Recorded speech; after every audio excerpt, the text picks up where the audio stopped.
Well, I just completed the service on this second 102e that I've been working on these last few weeks. This one in black rexine. The previous video I did play a record on, it played well, so there were no surprises to really be found.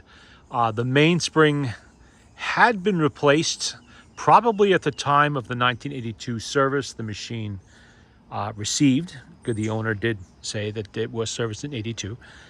The spring was in good shape. No problems there. The grease was just on the very cusp of turning hard, starting to get a little too thick, but not to the point where it was, impeding record playing like that, or that would have turned like baked on grease or something like that. It was good. Little surprises, not too many. I did find one of the screws was missing that holds the horn to the bottom of the motorboard. Minor. I have a whole drawer full of stuff like that. What else? No surprises in the reproducer. We already know that's fine. I had to tighten up quite a few screws under the motorboard. All the brackets that hold the motorboard to the body of the case were loose. The ones back here were the worst. Those I had to repair the actual screw holes as well. That is all good now. Now it's nice and stiff. Before it was a little bit wobbly. You could feel it was almost like it had a loose joint, which I really hoped it did. It did not. All it was just loose screws all over the place. And I took care of all of that on the lid stay, had to tighten those up. Some of the screws on these corner protectors, not the ones you see here, but the ones underneath. Actually, 3 of them on the bottom are missing, and one on the top was missing. Why? I don't know. There really is no reason to disturb these corner protectors unless you're changing the rexine cover. And this cover looks original to me. This looks, 1950s for sure. It's got the right amount of fade to it. I do not believe that was ever touched. It still has the decal on there. So I don't think it was done for that reason. I just don't know. And I know they were out of their proper order because I had to straighten a few of them out and tap them a little bit to get them to where they should be so all the screws line up properly. That's all taken care of now. That's good. No problems anymore. Other than that, it was just flat out service. I took the motor apart, cleaned everything, re-greased everything, lubricated everything. All back together. Now I'm just playing records to distribute the grease on the motor and to make sure nothing shakes loose. I will continue to do this for a day or so. But we're going to start now. Little things are falling off the trees over here. It's the middle of spring, even though it is a rather cool day. It's about, I guess, 57 degrees out today. Not too bad. It's going to be like 100 later on. So enjoying it, enjoying the cool weather while it's here. This record is Paul Waitman. It is Grieving for You. It's actually 3 different songs on there. This does not have the center eccentric because it's prior to 1923. So I will work without the auto brake on. It should be able to handle at least one side of a record this big. And for those of you who are wondering, can you play one of the big records on it? Yes, you can. There it is. You see it. Yeah, it overhangs a little bit. It's not touching anything. It's not rubbing anything. It's actually made to do this. So it will play just fine. All right, let's see here. Oh, I forgot. No auto brake. Duh. Okay.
It's playing good.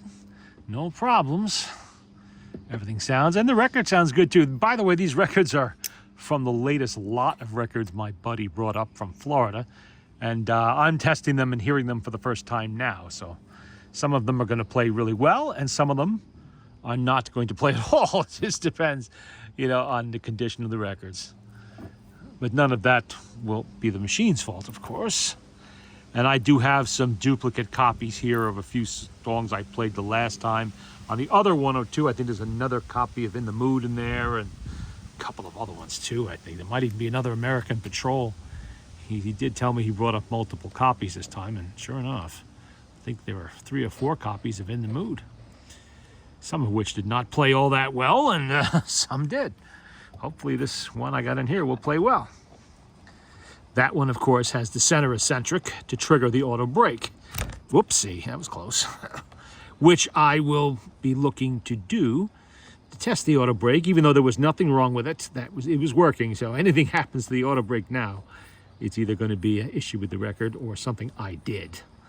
All I did was just open it up, check it out, clean it a little bit. Wasn't really much wrong there. Everything was fine.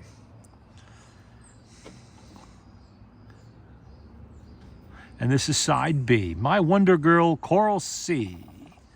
My Wonder Girl and Choral C, I should say.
Okay.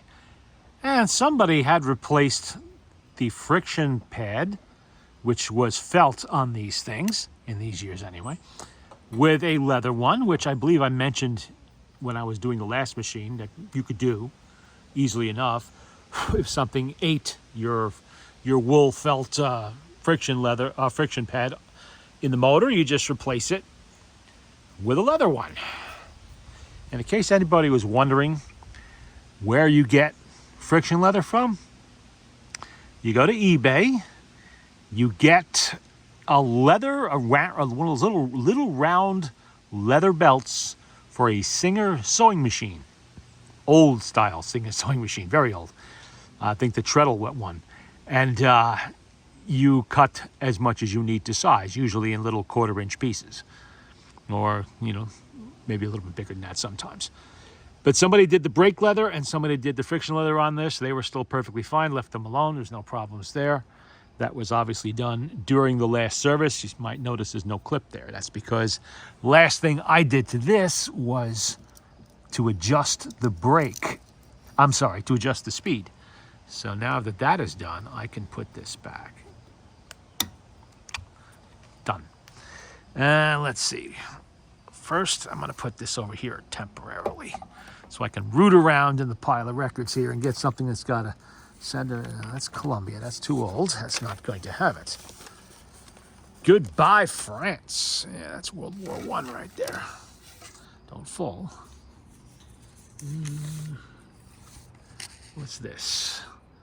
American Patrol. Okay, this is another copy of American Patrol. Looks actually pretty clean, too. So we're going to try that one. Put that back a little bit. And I am going to put those aside where hopefully they will not be damaged, because that would be unfortunate. There. Don't want those falling on the floor or having anything else happen to them. All right. American Patrol, that is obviously Glenn Miller and his orchestra. And that one will trigger the auto brake, so we will turn the auto brake back on. It's right over here on the side, see it? No, oops, went a little too far. Okay, auto brake's on. And let's get a needle on there. If anybody's wondering, I am using loud needles because I'm playing this outdoors where I have to compete with all kinds of other noises. That should trigger. There we go.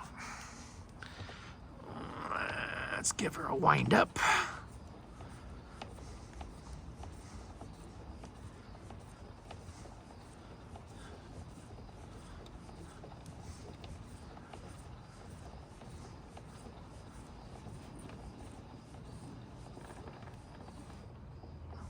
Okay. Let's see how it sounds.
There we go. That played pretty good.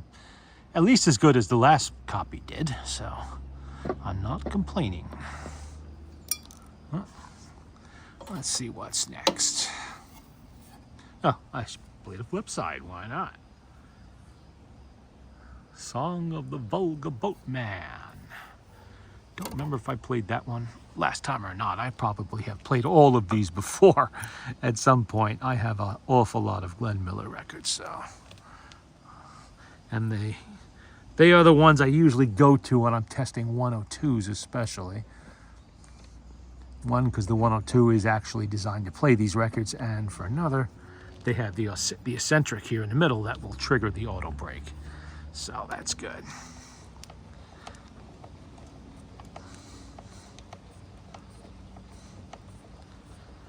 Okay.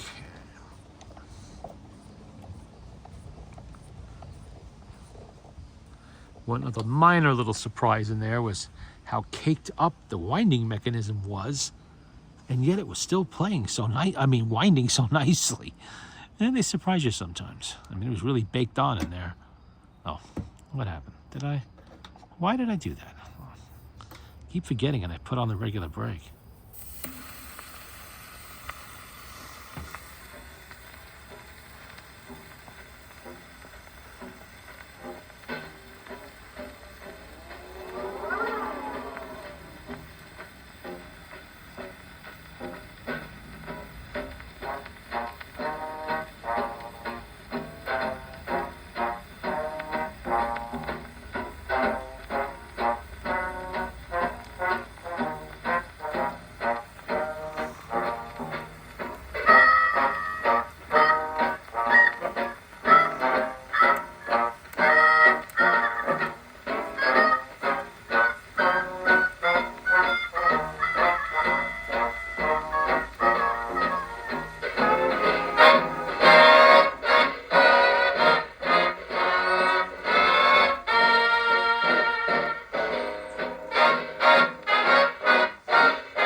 That worked pretty good.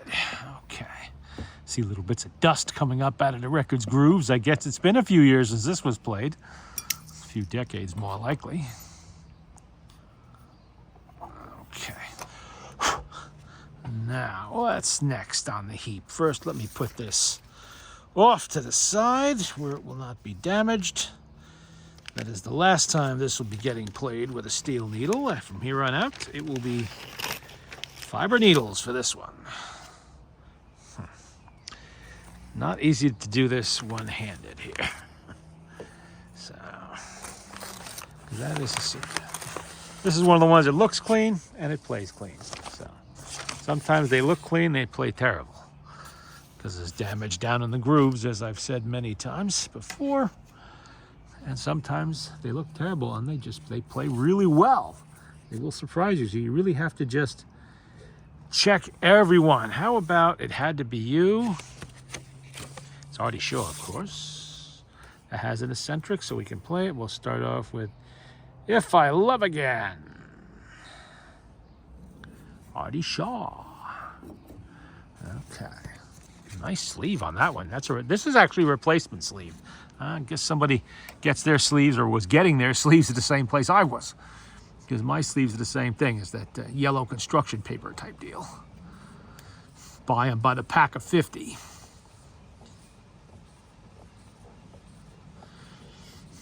Once I tried these clear plastic ones. Oh, they were terrible.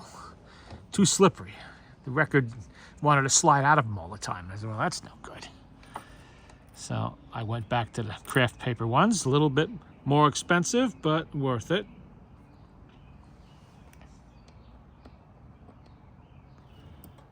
Get that over there.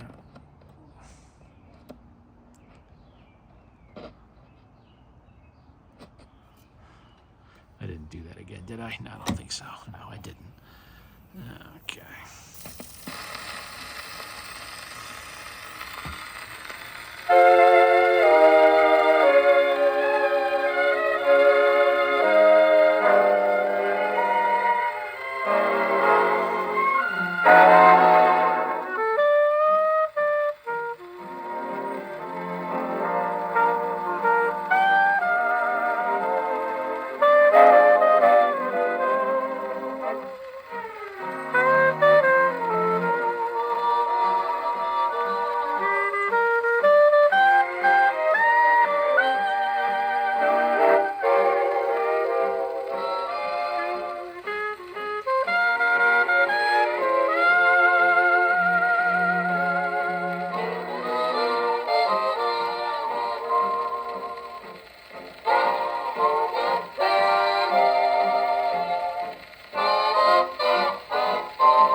Well, so far that auto brake's been working just perfect.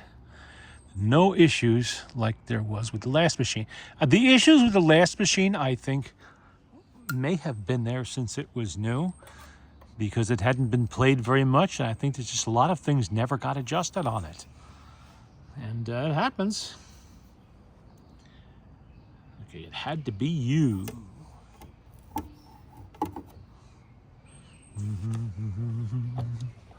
It had to be you, Artie Shaw. Actually, whoop, did it again. I'm leaning over the table trying to hold the camera with one hand and crank with the other. Sooner or later, I'm going to slam right down into a record, and that's going to be upsetting. I just want to see something here. I just realized that label. Record manufactured by the Gramophone. Well, I'll be. I didn't even realize that. Record manufactured by the Gramophone Company out of Hayes, Middlesex, England. This is an original HMV record. Same as the machine. I didn't even realize that until now. I just happened to notice the label. Oh, that's good. We're testing the player with the records it was intended to play. Okay. And actually, I noticed several of these labels. There's another one here, too. Okay. Probably we're all from the same seller at a flea market down there.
There we go. HMV playing an HMV record. All right. Let me see about the other label that I saw. I don't know what that one is. First, let me secure this one. Definitely don't want anything happen to this record. I don't have too many that are original HMV records here. I wonder if these were sold in this country. I know the players were not. But possibly the records might have been. I mean, this is an American dance band. I mean, you would figure that this would be the obvious market for such a record to have been sold when it was new. I don't know how many times this has been repressed. No, this one isn't. This one's actually something made in Italy. Oh, well, we'll put that one aside for now. It doesn't look like it has an eccentric. Huh. And what do we got? This one does not have an eccentric either. No, I don't think that one does either. These are all older, earlier Victrola records. This one, I think, does. No, I don't think so. Not much of one anyway. Lost Mama Blues. Every time I play a blues record, they put a strike. Well, not a strike. They put a, what do you call it, a copyright warning on there. It's like everything blues is toots. No eccentric on that one either. No. Everything that's a blues record is, somebody owns the copyright of it somewhere. Here we go. String of Pearls and In the Mood. Here's the other copy of In the Mood. Or should I say copy number 10. I have a lot of copies of In the Mood. Wow. Oh boy, that does not look promising. That looks like they used it as a drinks coaster. Wow. Oh, well, you know what? We'll try it. All it can do is play like junk, and in which case I will simply put it aside. But you never know. Sometimes they surprise you and they play well. This will be a good example if it does play well, but I'd be really, really surprised if this does. That looks particularly bad. Okay, let's get a needle on there first, of course. That always is helpful. I'm going to have to break out another package of needles, I see. Between the last machine and this one, I've easily gone through 100 needles. Okay. Let's see how bad this is.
Well, I am very surprised. As bad as that looked, it actually played really well. Yeah, there's some surface noise on there, no escaping that, not with that many scratches, but it didn't slow up the motor, it didn't stop the motor, and it played. I am very, very surprised at that. I did not expect that. Now I'm going to play side B now and see if it does the same thing. I mean, look at this thing. Look at that. That's a disaster. Wow. And the other side is even worse, if it's possible. Get a good close-up of that. That is bad. And this is a string of pearls. Amazing. Oh, so that's why I say you got to play the records, because you never know. As bad as they may look sometimes, they will occasionally surprise you by playing fairly well. Okay, you're not going to do anything about that surface noise, but it is actually playing. And if you back off on the machine a little bit, I'm kind of close here. If you back off the machine a little bit, you're not going to notice that surface noise as much. And if you play this on a larger Victrola, you're probably not going to notice it at all. You put the lid down, you know, you're not going to notice it, obviously. But this machine, you cannot put the lid down while it's playing. That is something. Come on. I'm at an awkward angle here to crank. And how many times do you crank it from dead flat all the way up to full load? That will vary from between 45 to 52 cranks, or 45 to 50. It'll be around in there somewhere, depending on how far down you let it run. Oh. Did I? I did. I did it again. Put the regular brake on.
Well, there you go. That one played good too. I've forgotten how loud a string of pearls is. This record will definitely push your reproducer a little bit, and your eardrums, especially when you're sitting this close with a loud needle. Again, surface noise, nothing you can do about that. Not with that many scratches, but down in the grooves where it really matters, it must be in pretty good shape, because no slow ups, no stoppages, and nothing really, no skipping. I mean, look at that record. This is why you have to play them to know what you have. This is all probably from just improper storage. It has a nice sleeve on there, wartime one too, but I don't think it was always in that sleeve. Somebody must have put that on later on, because I imagine this was just sitting around on top of a stack of records, getting things put on top of it and slid around and all that. Well, I'm going to continue to play records on this, probably another day or two, just to shake things loose and test some records while I'm at it. But this video is now quite long enough, so what I'm going to do now is call it a night and call this project completed, except for a little bit more testing, and that's it. Not that this machine really needed anything. Okay, a few screws, that's all. It just was missing a few screws. It didn't have anything broken, no major issues. It was playing well before I took it all apart and cleaned it up. And all I did was take the old grease off, put the new grease on, and just make sure everything was as it should be. This has a pot metal governor body, and that was perfectly fine. No blistering, no cracking. It wasn't binding up, as some of them will do sometimes. That was in good shape. That's the other worry with these later machines, is that they do have pot metal hidden in places like that sometimes. But you can replace that with a Victor governor body, all brass one, which I have done in the past on other other HMVs that had issues with the pot metal governors. The reproducer is fine. The auto brake is fine.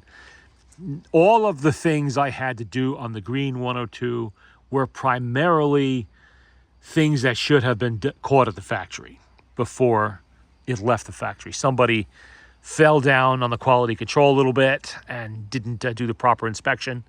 That should not have slipped through. And because the machine, you can tell by how clean it is, it just wasn't getting used very much, maybe not at all for all I know, they weren't corrected. They weren't caught, they weren't corrected, never went back for service, I guess. So I was left up to me to be the dealer to correct all of that. This just had issues from age. Old grease, missing screws from something a previous owner might have done to it. Unknown. And of course, it needed the handle replaced, which it now is. It has the black handle is on there. Never worry about using the handle on this model machine. These are the 101s that has this style of handle on it. They have a steel understrap in there. They're very secure. They will not break. Even if the leather comes off them, they will not break. Other machines that have a leather handle may not have that metal underpinning in there, holding them together, just a ring and some leather, like a suitcase handle. Those never, ever pick them up and carry them using the leather handle. A good example of that type of machine I'm talking about, the Victrola 2-60 portable. And there's a good example, the 2-55 portable, another one. There's a few others too. There's a lot of the third-party ones, the off-brand ones, I should say, use that style of handle on them. A lot of the ones from the 40s do too. So you always got to watch. If it's got an all-metal handle, you're golden. If it's got an HMV with this style of handle on it, you're also golden to use it, because that, you can see it, it's got spring pressure on it. That has metal. So even if the leather breaks, the metal won't. And unless the machine is a complete piece of junk, it's not going to fall apart because you picked it up using the handle. It'll hold together. It's made for that. These are made to be portable, and when they're properly serviced and everything's taken care of properly on them, you can carry them around just like they're any other suitcase. They work really good that way. All right, that'll do it for tonight on the Black 102e.